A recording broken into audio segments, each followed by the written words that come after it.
buenas noches. Muchas gracias a todos por vuestra presencia y bienvenidos a una nueva temporada del ciclo La Argentina y el Mundo, hoy con un visitante de lujo, el doctor Félix Luna.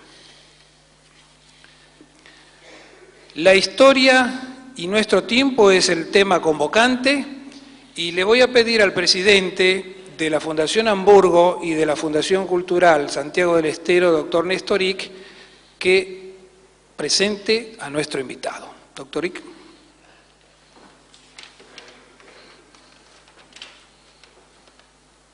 Señoras y señores, esta es la segunda vez que el doctor Félix Luna visita Santiago del Estero invitado por nosotros, ya que hace algunos años la Fundación Cultural Santiago del Estero y la Universidad Nacional de esta ciudad tuvieron el honor de recibirlo cuando fue distinguido como personalidad ilustre de la cultura argentina.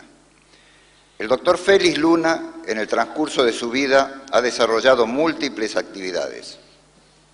Es abogado y se ha desempeñado como profesor en la Universidad Nacional de Buenos Aires, en la Universidad de Belgrano y en la Universidad de El Salvador.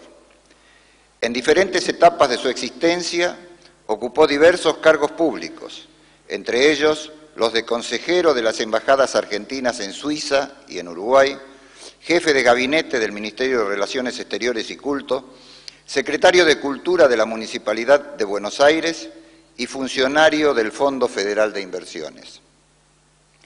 Es miembro de la Academia Nacional de la Historia, de la Academia Nacional de Ciencias Morales y Políticas y de la Academia Nacional de Periodismo.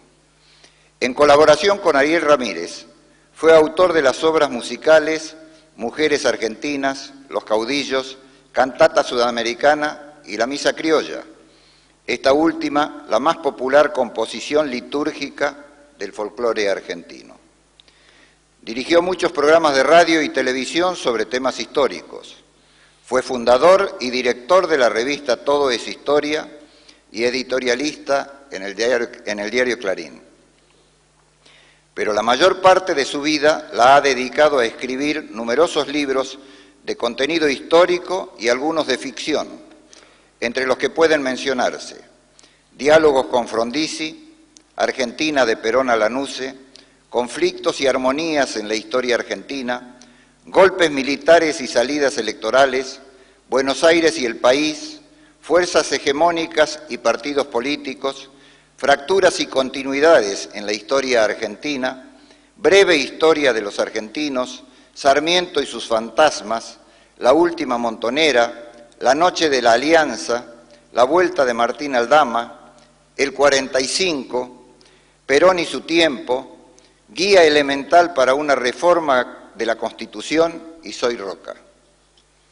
Su prestigio intelectual y la calidad de su tarea lo hizo acreedor a numerosos premios otorgados por distintas instituciones y también a que fuera declarado doctor honoris causa por la Universidad de Belgrano y a que se le otorgaran distinciones internacionales, como las de Comendador de la Orden del Mérito de Francia, la Orden del Sol de Perú, la Orden de Cruzeiro do Sul de la Embajada de Brasil y la Orden de Bernardo O'Higgins de Chile. Esta noche, el doctor Luna abordará el tema La historia y nuestro tiempo, y sin duda, muchas de sus reflexiones nos ayudarán a comprender mejor la realidad que vivimos. Doctor Luna, por jerarquizar a nuestra provincia con su presencia, muchas gracias.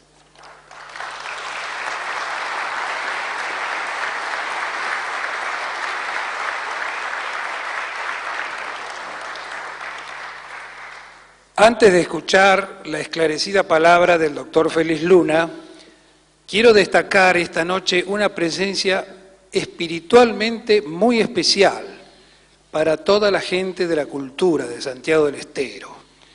Nos acompaña en la primera fila Adriana Canal Feijó, hija del doctor Bernardo Canal Feijó.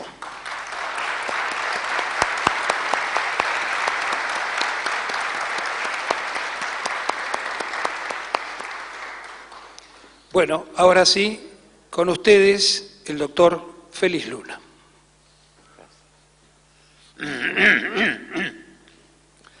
Amigas y amigos de Santiago, estimado doctor Ick, querida señora Adriana, les digo querida aunque no la conozco, pero a través de lo que fue su padre la estoy queriendo. Amigas y amigos de Santiago, esta es la primera vez que vengo al interior después de varios meses. Yo que he sido tan intenso en materia de conferencias, que nunca me he negado a invitaciones para hablar, porque considero que es una buena forma de exponer lo que pienso y además es una linda manera de conocer mejor el país cuando uno viene invitado para dar una charla. Pero hace varios meses que no me movía de Buenos Aires porque he tenido un problema de salud que me recordó que a cierta edad hay algunas cosas que no deben hacerse, por ejemplo fumar. De modo que esta primera salida que vengo a hacer tiene para mí un especial significado, pero además lo tiene el hecho de venir a Santiago del Estero. Cuando me invitaron ya hace varios meses para volver a Santiago del Estero, sentí que algo casi irresistible me traía a esta ciudad. Primero, porque me gusta mucho el modo de hablar que tienen las santiagueñas y los santiagueños. Es un tono, una tonada tan limpia, tan pura, tan castiza, como creo que no se habla en ninguna parte del país. En un país donde en ciertas regiones, en el litoral seguramente, se habla un castellano completamente mediatizado por idiomas foráneos o malgastado por el mal uso que se hace de nuestra lengua. De modo que lo primero que me hizo decir sí, voy a Santiago, fue el recuerdo de la manera de hablar que tiene la gente de aquí. En segundo lugar, porque venir a Santiago para mí es como una especie de silencioso homenaje a la figura de Ricardo Rojas. Ya sé, él nació aquí casi por casualidad y los tucumanos durante mucho tiempo reclamaron ser el escenario del nacimiento de don Ricardo. Pero de todos modos era hondamente santiagueño y cuando uno hablaba con él sabía que en algún momento iba a estallar esa veta santiagueña que llevaba en su sangre. Yo no puedo decir que haya sido mi maestro, pero lo que sí digo es que aprendí mucho de Ricardo Rojas y cuando he pisado suelo santiagueño inevitablemente me acuerdo de él, de su generosidad con el tiempo que te disponía, con la parsimonia y la sensatez con que hablaba y nos enseñaba tantas cosas, ¿no? Además, la fundación que me ha invitado es tan meritoria, cumple una labor tan importante. A veces me hace acordar ese grupo informal La Brasa, que en Santiago del Estero tuvo tanta importancia allí por la década del 20, que no pude resistirme a este llamado. Y finalmente, pero no es la razón menos importante, lo que hizo moverme de Buenos Aires después de aquel episodio de salud felizmente superado, fue el hecho de que Santiago es una provincia que tiene densidad histórica. Aquí la historia está en todos lados, aunque hayan desaparecido tantas casas cargadas también de historia, la historia está en la evocación, en el recuerdo, en los toponímicos, en los relatos de la gente, en lo que fue Santiago, gran provincia fundadora, madre de ciudades, como todos sabemos. Y entonces, bueno, heme aquí para hablar de lo que yo sé, de lo que creo que sé, que es la historia. La historia no de un proceso, no de un personaje, no de algo que pasó en un momento dado, sino de la historia en general, de la historia como disciplina. Porque muchas veces se plantea, y los profesores que hemos ejercido alguna vez el oficio de la historia, también lo hemos vivido, muchas veces se plantea la pregunta fundamental: ¿para qué sirve la historia? Bueno, sirve en primer lugar para que vivan algunos historiadores, eso es bastante importante, me parece, ¿no? Hablando más en serio, sirve porque conocer el pasado de un país, de una comunidad, evidentemente es bueno para perfilar su identidad, su perfil, la manera en que se ha ido formando. Ustedes pueden imaginar a un hombre sin memoria, sería un mutilado. Yo tengo un caso bastante cercano de alguien que fue un hombre brillante, sensible, con una capacidad artística formidable y que ha perdido la memoria.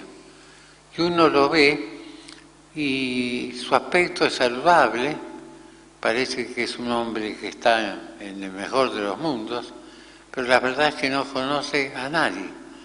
Su memoria se ha desvanecido totalmente hasta en los aspectos más cotidianos.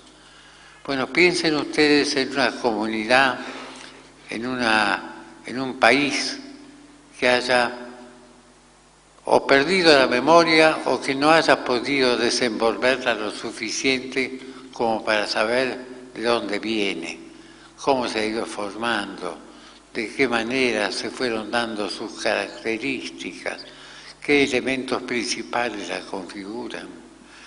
La historia ayuda a eso, la historia ayuda a conocernos mejor también, porque en la medida que vamos transitando por esa suerte de territorio que es la historia, aprendemos también nuestros defectos, las virtudes que podamos tener, los problemas que a veces hemos solucionado y a veces no. La historia es como si fuera la lava que sale a veces violentamente, a veces de una manera más pacífica, de la boca de un volcán. Y esa lava, esa materia incandescente, después de rodar y después de hacer los estragos que tiene que hacer necesariamente, se va enfriando. Y bueno, la historia es la materia sobre la cual transitan las comunidades, así como transita el ser humano sobre la lava que forma el territorio que tiene que atravesar en algún momento. Y esa lava tiene a veces zanjas, grietas, tiene momentos y lugares donde se puede caminar más fácilmente, otros que son más difíciles. Y yo pienso que el hombre va transitando de esta manera esta materia incandescente al principio, enfriada después, pero que está ahí y que es la historia. ¿Y quiénes hacen historia y para qué hacen historia?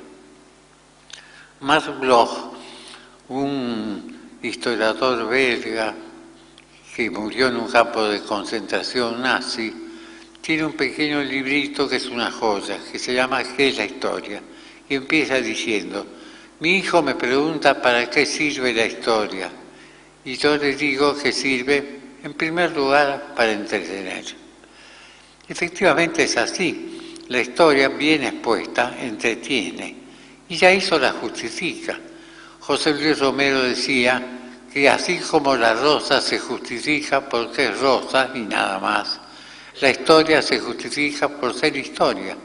No tendría que tener ninguna utilidad práctica, no tendría por qué tener ninguna función de rentabilidad, aunque fuera espiritual, por así decirlo. Pero la tiene, sin embargo. Es útil saber los antecedentes, es útil conocernos a nosotros mismos, es útil saber qué problemas fueron resueltos y cuáles no alcanzaron a resolverse a través de la historia. Y para esto se necesitan condiciones bastante especiales. El historiador no es un profesional cualquiera. Necesita en primer lugar plantearse el famoso tema de la objetividad. Todo el mundo dice hay que ser objetivo cuando se habla de historia. Sí. Es bueno tratar de ser objetivo, es decir, de mirar los fenómenos históricos, los procesos, los personajes, con una mirada tan desapegada, tan fría, que nada pueda incidir en el juicio que podamos hacer. Pero eso es imposible. La objetividad absoluta no existe. No existe ni siquiera, según me dicen, en los fenómenos químicos a veces. ¿Cómo va a haber objetividad en fenómenos que tienen por protagonistas a los seres humanos? Es muy difícil que las simpatías o las antipatías, que los rencores que pueden haber simplemente por razones tan absurdas como las que decía Borges alguna vez cuando afirmaba que el mundo se dividía entre los que, cuando oían la palabra Waterloo, pensaban en una victoria, y cuando los que oían la misma palabra Waterloo, pensaban en una derrota. Bueno, entonces es tan difícil ser objetivos en historia que yo diría que habría que renunciar a esa utopía, porque lo es. Más bien, pienso yo, el historiador debe ser un hombre honrado. Y ser honrado en materia histórica también es difícil, porque significa muchas veces decir y admitir cosas que pueden estar en contra de lo que pensamos, porque el historiador no tiene por qué renunciar a su propia tabla de valores. Él tiene sus valores, como lo tiene cualquier ser humano consciente o racional. Yo soy un hombre que creo en la democracia, creo en la tolerancia, creo que el sistema de encontrar que la razón la tiene la mayoría es una ficción, pero una ficción útil e insustituible. No me gusta la intolerancia, no me gustan los poderes autoritarios o arbitrarios. Creo que la Constitución es un instrumento formidable para establecer los modos de vida entre los argentinos. Bueno, esto nadie me lo puede sacar, son mis ideas, son mis creencias, pero lo que yo no puedo hacer es hacer que mi versión de la historia esté sirviendo a una ideología o a un partido, porque entonces yo estoy vulnerando la dignidad que tiene la historia como disciplina. Estoy poniéndola al servicio, estoy haciéndola sirvienta de una ideología, de un partido, y por eso fracasaron algunos buenos historiadores revisionistas que de todos modos, por poner su versión histórica al servicio de un partido, cayeron con ese partido o por lo menos siguieron el destino de ese partido. Me refiero concretamente al caso de José María Rosa, un buen historiador, un hombre además personalmente encantador, pero que condicionaba su historia a aquello que pudiera servirle para echar agua al molino del partido en el que militaba, el Partido Justicialista. Pero esto además tenía toda su versión histórica con una mirada totalmente sesgada y nada parcial, nada imparcial. Por ejemplo, recuerdo una página de la historia argentina de José María Rosa, que por momentos llegan a ser subyugantes, ¿no? Porque era un buen escritor, donde habla de la expedición auxiliadora al Alto Perú que envía la Junta, fundamentalmente Mariano Moreno, para conseguir el apoyo de las provincias o de las ciudades del interior. Y tiene instrucciones el ejército auxiliar del Alto Perú de detenerse en el río Desaguadero, al norte de Bolivia, no pasar de allí. Y agrega José María Rosa como una acotación al margen, porque hasta el río Desaguadero llegaba el americanismo del doctor Mariano Moreno.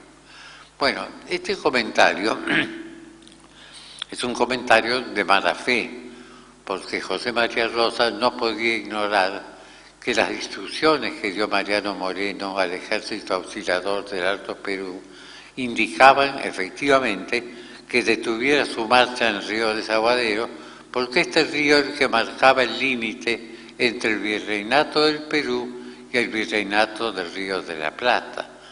La Junta Gubernativa, elegida el 25 o proclamada el 25 de mayo de 1810, había ordenado que fuera un ejército, pero lo había ordenado en función de que había reunido entre sus atribuciones todas las instrucciones militares o civiles del virrey que había sido reemplazado por la Junta. Y este virrey tenía una jurisdicción territorial que llegaba hasta el río Desaguadero y no más allá. De modo tal que Mariano Moreno y la Junta de Mayo no hacían más que respetar la legalidad al establecer que el ejército auxiliador del Alto Perú debía detenerse en el río Desaguadero. Hasta ahí ese ejército era el instrumento legal de un gobierno legalmente elegido en Buenos Aires. Si cruzaba a la otra banda del río Desaguadero, era ya una fuerza invasora de un distrito sobre el cual no tenía jurisdicción la autoridad que lo había enviado. Entonces, esto me parece es un ejemplo de honestidad histórica que debe tenerse en cuenta cuando se hace un relato histórico. Yo comprendo, es mucho más fácil ser más imparcial, ser más honrado, si se quiere, en los juicios, cuando uno habla, qué sé yo, de Federico Barbarroja, que cuando uno habla de Mariano Moreno, de Bartolomé Mitre, o de Hipólito Yrigoyen, o del mismo Perón. Pero hay que hacer el esfuerzo, hay que tratar de tener la vista con una perspectiva histórica. Por eso, cuando a mí me preguntan si los hechos recientes sobran parte de la historia, digo que no se trata de que tengan 10 años, 15 años o 30 años de antiguo para que se conviertan en materia de la historia. Lo que se trata es de que haya una perspectiva, una manera de ver que permita tratarlos como lo que son, como materia de una historia y no como materia de una polémica política o ideológica. Esta honradez cuesta mucho a veces, porque uno tiene que abdicar a lo mejor, ¿no?, de ideas preconcebidas que tenía. Yo me he encontrado muchas veces a lo largo de mis investigaciones que tenía pensado tal cosa sobre tal hecho o sobre tal personaje, y de repente un documento irrebatible me muestra que no es así, que estoy equivocado. Y bueno, tengo que decir que me equivoqué. Cuando yo escribía mi libro el 45, me acuerdo que en un momento traté de buscar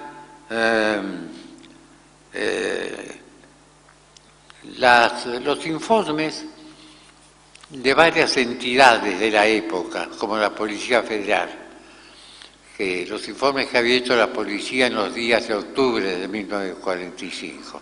Me dijeron que no existían. Bueno, entonces me puse a buscar el acta de la sesión del Comité Confederal de la Confederación General del Trabajo, para ver qué actitud se había adoptado frente a la prisión de Perón en Martín García y en relación con la huelga que se declaró para el 17 y 18 de octubre. Busqué ese acta en los sindicatos, por supuesto en la CGT primero, no estaba. Bueno, me atuve entonces al relato que me hizo una persona que había sido, según dijo, testigo presencial de esa sesión y que me dio una versión bastante atendible que yo la recogí en mi libro y la avalé, por supuesto, con mi firma. Unos años después apareció el 45 en una revista de Córdoba, Pasado y Presente, una revista marxista que dirigía Portantiero y Arijó, aparece el acta famosa de la CGT declarando la huelga los días 17 y 18 de octubre y las razones que se exponen y los debates muy interesantes entre algunos dirigentes sindicales que estaban convencidos que conseguir la libertad de Perón era garantizar las mejoras que habían obtenido y otros que decían que el movimiento obrero no podía jugarse por un militar. Nunca lo había hecho y tampoco debía hacerlo ahora. Cuando apareció esa acta tan interesante en la revista que digo, Pasado y Presente, bueno, al principio me dio bastante bronca, ¿no? Que hubieran podido conseguir ese documento que yo no había podido conseguir. Bueno, a mi pequeño orgullo de historiador quedaba bastante vulnerado con eso. Pero después pensé, es que no, es que el trabajo de historia, como el de cualquier otra disciplina y cualquier otra ciencia, ojo que la historia no es una ciencia, es una disciplina, es un trabajo colectivo, es un trabajo de mucha gente, donde no puede haber celos, ni competencias, ni tratar de pisar al colega, sino que todos deben colaborar para que lo que uno consiguió le sirva al otro en su respectivo trabajo. Y entonces, a la calidad de honradez que digo que debe tener el historiador, el buen historiador al menos, agrego ahora la calidad de solidario. Debe ser solidario con sus colegas. Pueden haber esas pequeñas, o no tan pequeñas, rencores, antipatías o lo que sea que existen en cualquier grupo humano, pero cuando se plantea el asunto importante de haber encontrado algún elemento que puede servir a otro colega, no hay que vacilar y hay que entender que este es un trabajo colectivo, no un trabajo individual. Mitre pudo haber escrito por sí mismo y a mano y con lapicera su monumental Historia de San Martín, pero hoy ya no se puede trabajar así. Hay toda una red, y al decir red estoy diciendo una palabra que es clave en las comunicaciones de la actualidad. Hay una red en donde los elementos deben compartirse, los descubrimientos deben de alguna manera difundirse y las formas de hacer historia deben de algún modo compararse también. De modo que el historiador debe ser honrado, debe ser solidario, debe ponerse por encima de las pasiones para que le permita esto tener una perspectiva lo más amplia posible.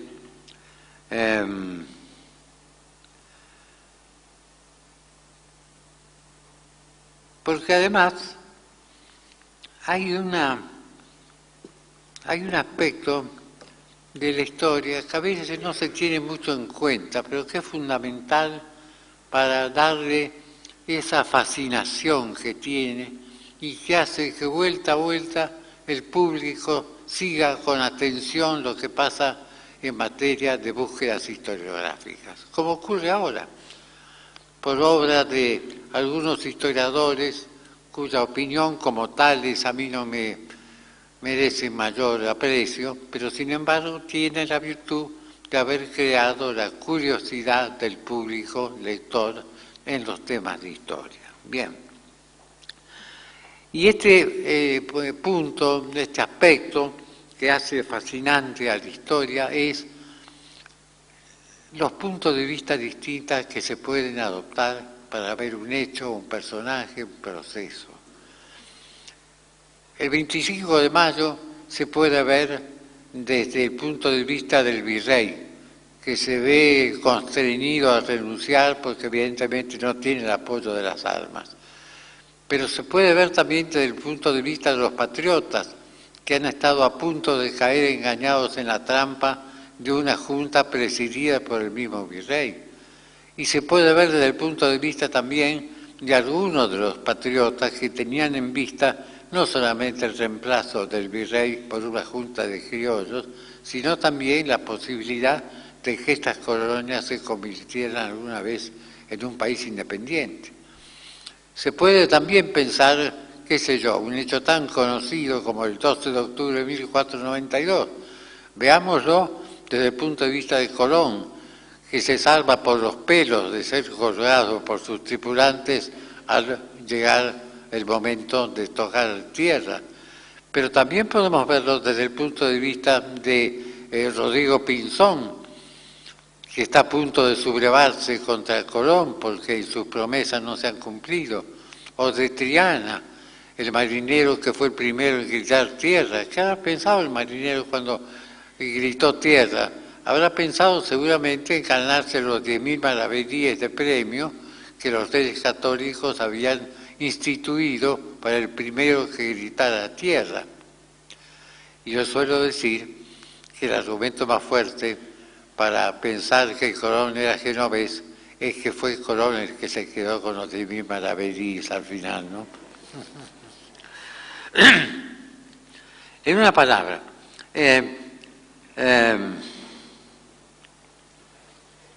hay siempre la posibilidad de ver la historia desde otro punto de vista, y esto es lo que hace que la historia siempre sea revisable.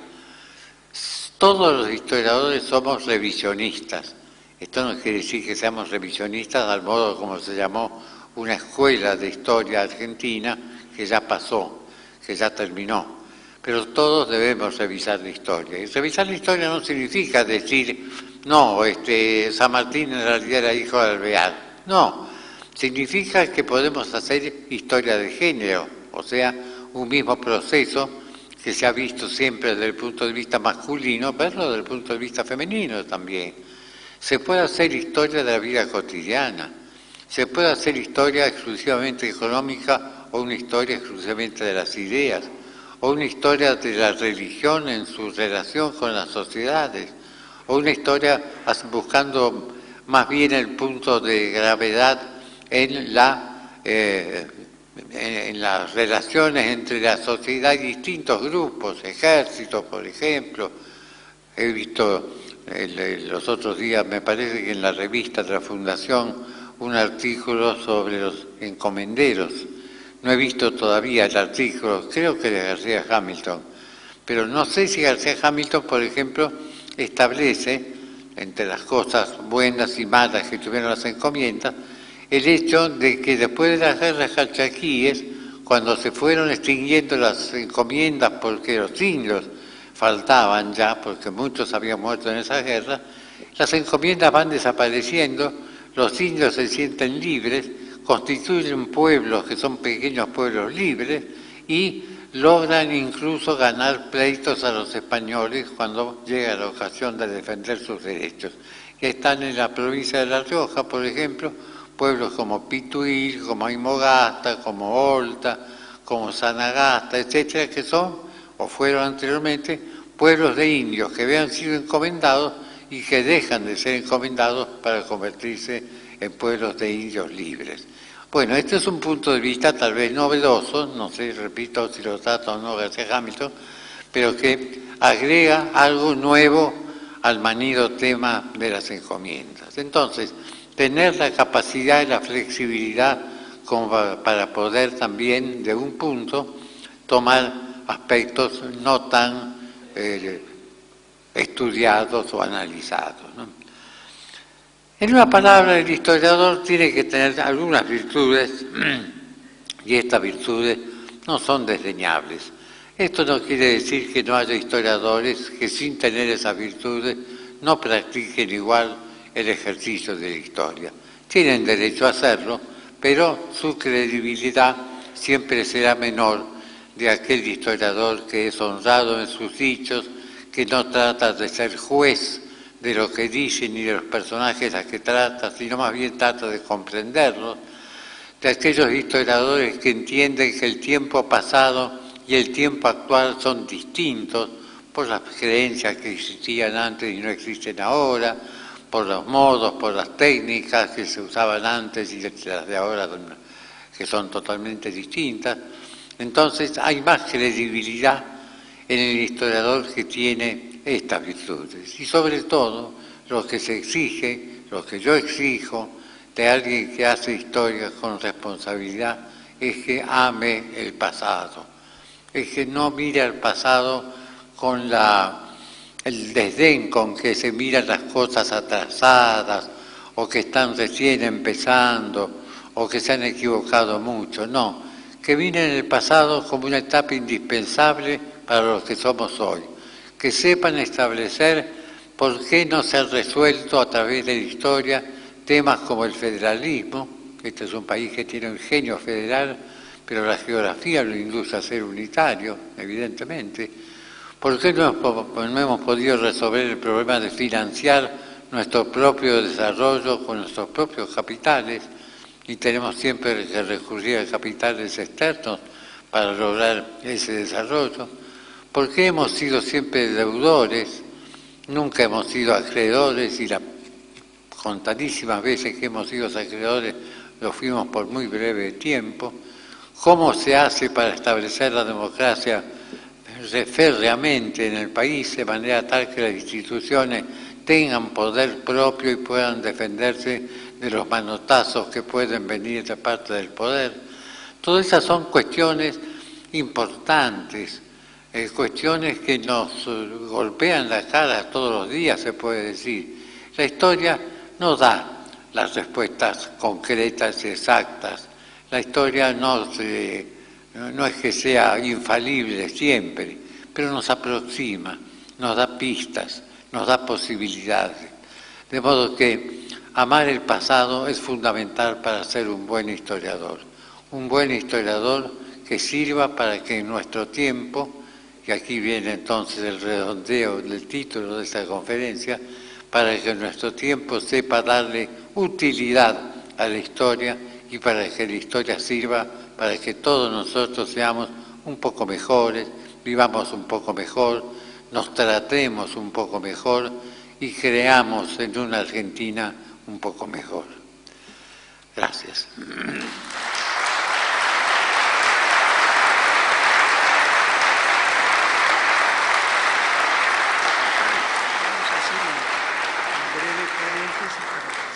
Sí, cómo no, dígalo.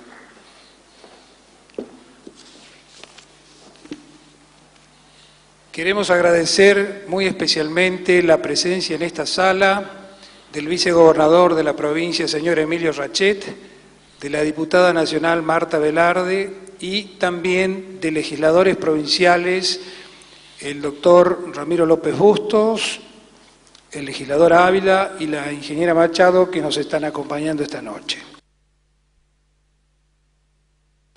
Doctor Luna, primera pregunta.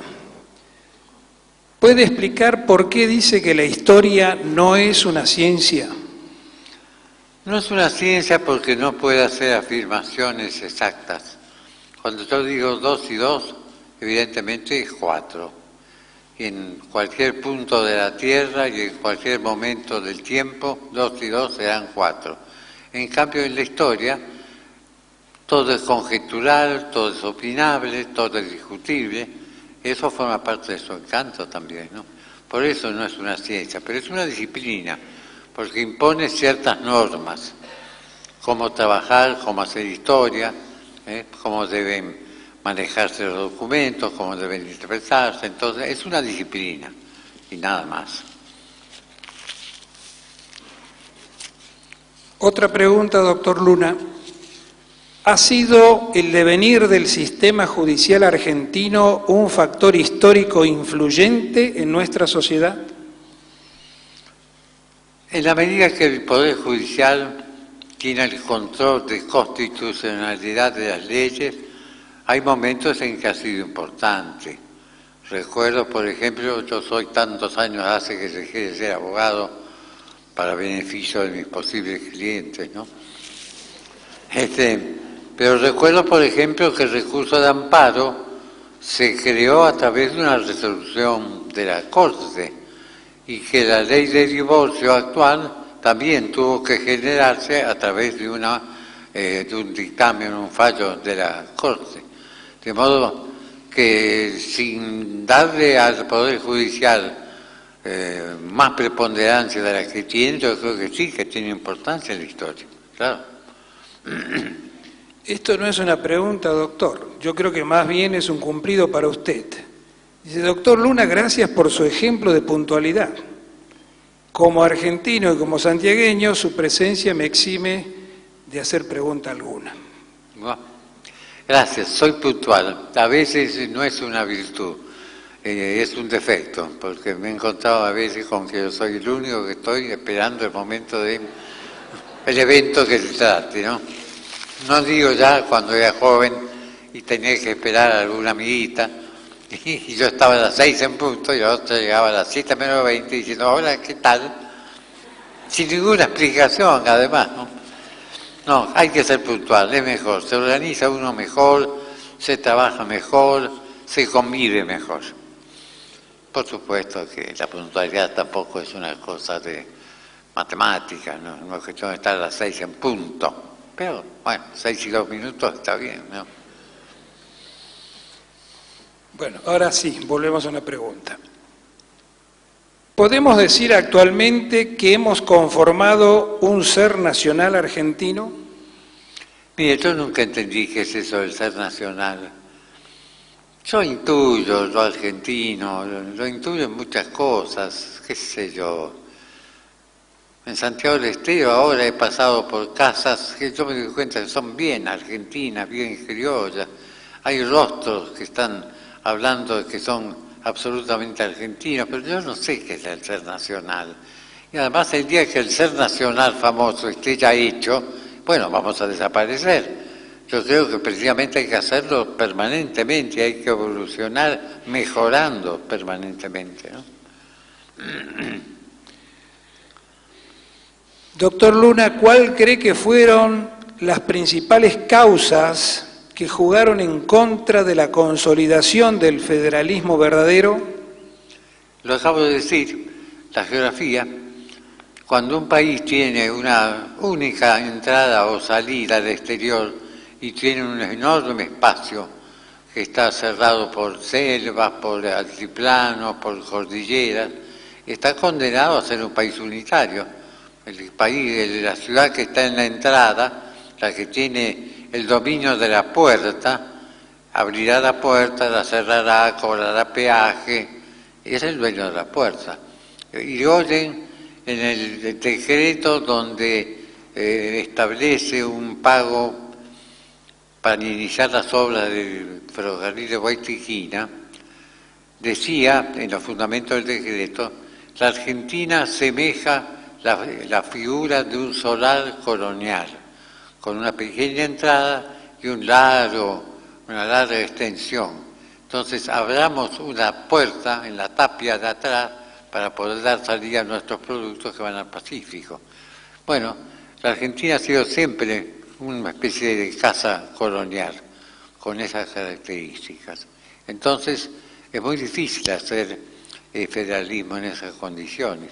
Rosas ya lo decía, en la famosa carta de 1834 a Quiroga, la que le manda cuando Quiroga viene a Santiago y para su último viaje, digamos, él le dice, federalismo se puede hacer en Estados Unidos, donde cada una de las 13 estados fundadores tenían puertos sobre el mar, pero aquí,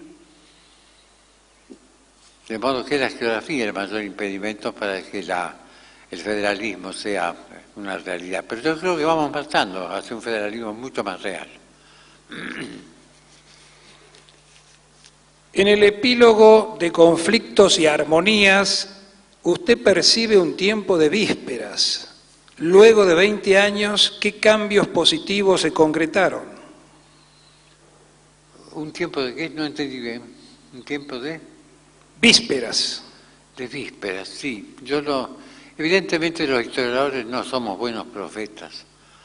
Yo en ese tiempo pensaba que algo totalmente nuevo iba a venir, en el orden institucional, económico. No sé qué era, no alcanzaba a definirlo, pero tenía esa sensación. Bueno, ocurrieron muchas cosas después, algunas muy buenas, otras muy malas, pero de todos modos ese cambio que yo preveía no se dio. Y repito, los historiadores no debemos ser profetas, debemos seguir manejando con el pasado, que es lo nuestro, es lo que sabemos, más o menos.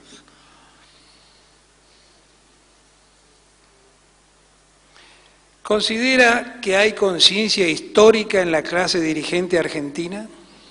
A veces sí y a veces no.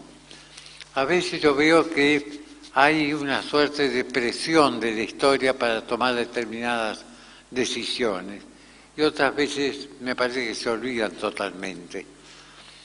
Qué sé yo, el año 30, por ejemplo, cuando derrocaron a Irigoyen, los conservadores olvidaron totalmente la tradición legalista de sus antepasados, de los Pellegrini, de los Roca. Esa fue una manera de olvidarse de la historia y así le fue muy mal, ¿no? Pero otras veces no.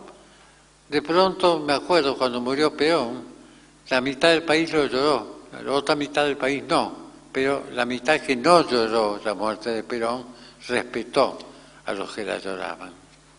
Y ahí me pareció que el país había aprendido historia. ¿Cómo explica usted, doctor Luna, que el grueso de los presidentes democráticos fueron hombres del interior argentino? No sé, no creo que haya una explicación para eso. ¿Será que hay más destreza política en el interior que en Buenos Aires? En Buenos Aires hay tantas cosas que hacer, tantas tentaciones, tantas ocupaciones. En cambio, muchas veces en las provincias, sobre todo en tiempos pasados, la política era fundamental. Entonces la destreza política, las estrategias eran mucho más conocidas por la gente del interior. ¿Es conveniente remover la historia cuando hace daño y enfrenta a los ciudadanos de un país? Yo soy enemigo de toda censura y yo creo que si hay una historia de ese tipo que el público mismo la va a ir invalidando. Me parece que eso ha ocurrido con algunos autores que ya no tienen ninguna vigencia y que en su momento sí pretendieron evidentemente hacer una historia al servicio, como dije antes, de un partido, de una ideología, de una fuerza política o de fuerzas políticas, pero la gente lo va dejando, no hace falta censurar eso. Para enseñar historia hoy, ¿se debe mostrar las distintas corrientes historiográficas? Yo creo que sí. Hay que mostrar y decir que tuvieron cada una de positiva, que aportaron, porque es una forma, bueno, creo que se hace en todas las ciencias y todas las disciplinas. Supongo yo que cuando se estudia medicina hay que estudiar las teorías distintas sobre distintos casos o hechos, ¿no es cierto? Bueno, vamos llegando a las últimas preguntas. Vamos con la penúltima, doctor. Muy bien. ¿Cree que los argentinos valoran su cultura como costumbres, símbolos patrios, principalmente la bandera y el himno nacional? Sí, creo que sí. Tal vez no con la reverencia de hace 100 años, cuando estábamos recién formándonos como país y cuando además el país prometía un progreso indefinido. Pero de todos modos creo que somos respetuosos de los símbolos patrios y también de nuestra cultura. Y no me hablen de eso en Santiago del Estero, donde la música folclórica tiene una vigencia y una fuerza y una potencia realmente admirable, ¿no? Y vamos con la última pregunta, doctor. No queremos abusar de su tiempo, de su paciencia. Los simples lectores de la historia, ¿cómo pueden saber y distinguir a un historiador honesto y honrado del que está al servicio de determinada ideología política? Yo entiendo que es difícil, pero el Evangelio dice, por sus frutos los conoceréis. Yo creo que en estos casos también. Y los frutos en estos casos son su manera de hacer historia, su manera de hacer afirmaciones que no tienen fundamento, porque no se basa en nada, su manera de tratar de impresionar con un maniqueísmo que dice esto sí, esto no, esto es blanco, esto es negro. Creo que la gente no es tonta y que esto se da. Y yo prefiero que se dé así, aunque tarde más tiempo, que aplicar censuras en las cuales no creo y con las cuales estoy totalmente en contra. Muchas gracias, doctor Luna. Gracias a todos ustedes. De esta manera damos por concluido este acto con el que hemos iniciado una nueva temporada del ciclo La Argentina y el Mundo. En nombre de la Fundación Hamburgo y de la Fundación Cultural Santiago del Estero, muchísimas gracias a todos ustedes. Buenas noches.